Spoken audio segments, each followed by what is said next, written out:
सार्थक कदम है।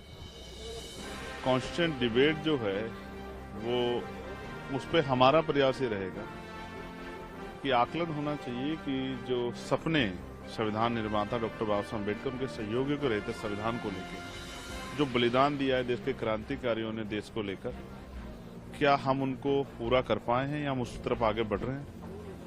और मैं समझता हूं जब ये एक डिबेट होगी तो बहुत कुछ जो है, क्योंकि देश के कोने कोने से सांसद यहाँ चुन के आए हैं, तो मैं समझता हूं कि बहुत कुछ देश के सामने आएगा पार्लियामेंट के जरिए, जिसको जो है शायद लोग ना जान पाए।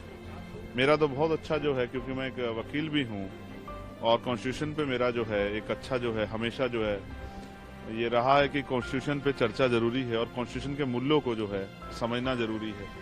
देश के एक बहुत बड़ा तबका जो बहुत पढ़ा लिखा भी है, वो भी अपने राइट्स और ड्यूटी नहीं जानता है।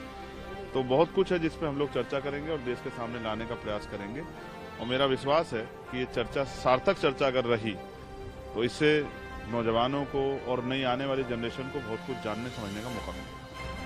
Cabinet approve one nation one election bill आने दीजिए।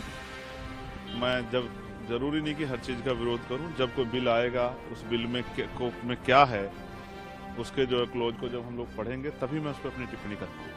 सुप्रीम कोर्ट ने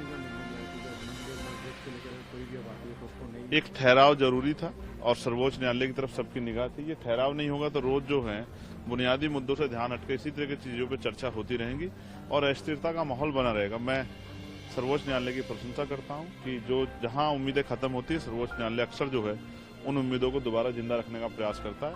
इसलिए सर्वोच्च न्यायालय का धन्यवाद। और भविष्य में भी जो है जाति, धर्म, भाषा, स्थान के आधार पर गैर बराबरी जो हो रही है, उस गैर बराबरी के खिलाफ बराबरी का जो है संदेश माननीय सर्वोच्च न्यायालय से आता रहे और इस तरह के जो